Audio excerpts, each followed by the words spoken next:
Hello friends, welcome to my channel Pathway of Maths.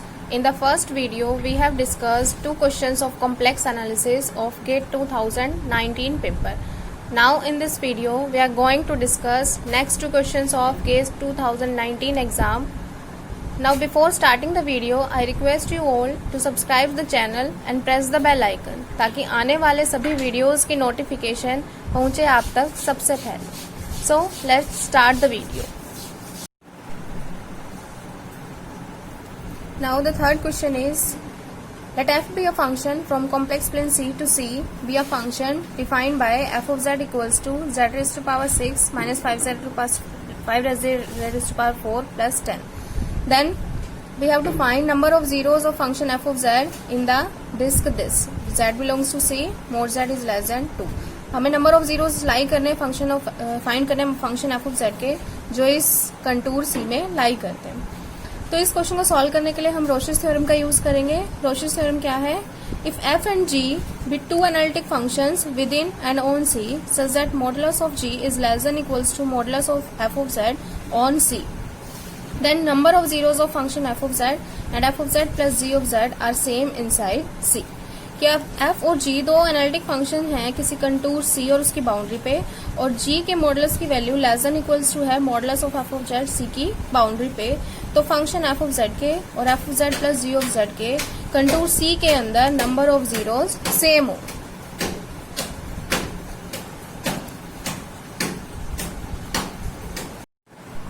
Now function f of z is given z raised to power 6 minus 5z raised to power 4 plus 10. We have taken, हमने zoom किया कि h of z function हमने लिया है minus 5z raised to power 4 and z raised to power 6 plus 10. इसको हमने suppose किया function g of z. अब कर्व c हमें गिवन है mod z less than 2. This is the contour c. तो इस कंटूर को हमने बनाया, सेंटर इसका 0 है, रेडियस 2 है, तो this is the curve c. अब इस curve C, this is the interior point. The interior region is mod z less than 2 and at boundary of C mod z is equals to 2. तो इस curve की C की boundary पे mode z की value है 2. तो at boundary of C mod z is equals to 2. अब हम फाइंड करेंगे modulus of f of z और modulus of g of z की value at the boundary of curve C.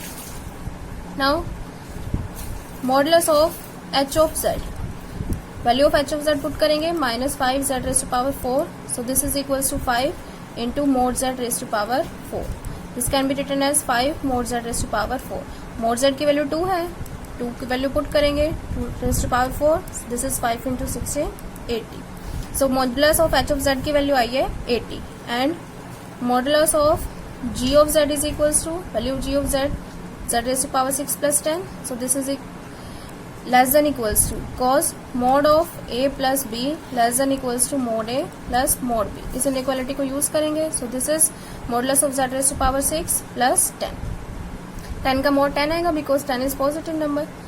So this is equals to mod z raise to power 6 plus 10. mod z is equals to 2 raise to power 6 plus 10. So this is equals to 2 raise to power 6 is 64 plus 10. So this is equals to 74. तो हमें यहाँ से पता चलता है कि C की boundary पे means mod z is equals to 2 पे G के मॉडुलस की वैल्यू आई है 74 और H के मॉडुलस की वैल्यू आई है 80. So clearly at boundary of C modulus of G of z is less than equals to modulus of H of z. H के मॉडुलस से G के मॉडुलस की value less than equals to. अब हम Rouché's theorem use करते हैं. Also G function g of z and h of z दोनों polynomial functions हैं, तो दोनों g पर और उसकी g की बाउंड्री पे और g के इंटीरियर में एनालिटिक होंगे, और g के मॉडुलस की वैल्यू h के मॉडुलस की वैल्यू से less than equals to c की बाउंड्री पे. तो रोशेस थ्योरम की कंडीशन सेटिस्फाई हो रही है. तो हम कहेंगे यहाँ से so by Rouche's theorem function h of z and h of z plus g of z have same number of zeros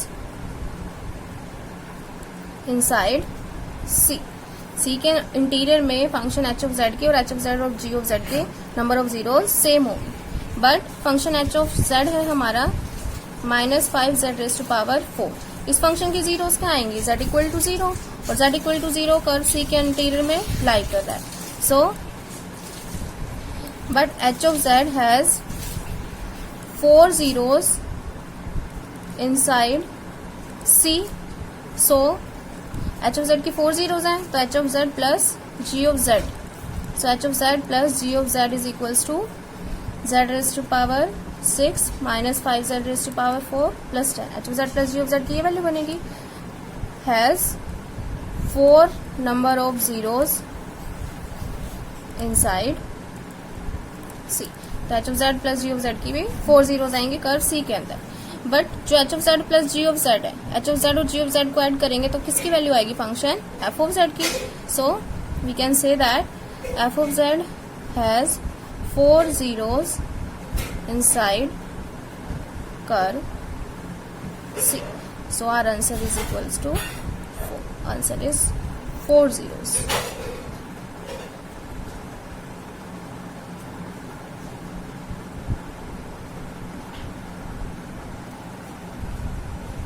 So the fourth question is, f be a function from complex plane C to C is a non-zero and analytic function at points in set of integers z, and function capital F of z हमें define करके दिया हुआ है pi into f of z into coat pi z for z belonging to C over z. Then we have to find residue of function capital F of z at n belongs to set of integer. Function f non-zero और analytic है set of all integers. Set of all integers पे function non zero भी है और analytic भी है. और जो second function capital f of Z है वो उन जेड के लिए डिफाइंड है जो बिलोंग कर रहे हैं सी ओवर जेड में. Set of C means set of complex number and Z is set of integers. तो C over Z represent set of all complex number excluding set of integers. Integers को छोड़ के बाकी सारे complex numbers के लिए function f of z हमारा ये डिफाइंड है. तो हमें रेजिड्यू फाइंड करना है फंक्शन एफ ऑफ जेड का at n belongs to z पर. तो इस क्वेश्चन को सॉल्व करने के लिए हम रिजल्ट यूज करेंगे. रिजल्ट क्या है, if f of z is question of two function f g of z and h of z such that z equal to z naught is simple pole of function f of z. Z equal to z naught simple pole दे रखा है function f of z का, और f of z दो functions का question है. तो function f of z का z equal to z not पे रेजिड्यू कैसे फाइंड करेंगे.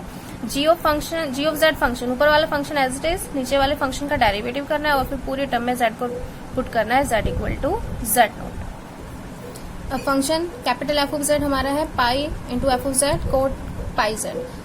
तो इस फंक्शन को हम लिख सकते हैं f of z is equals to pi into f of z cot pi z is equals to cos pi z divided by sine pi Z.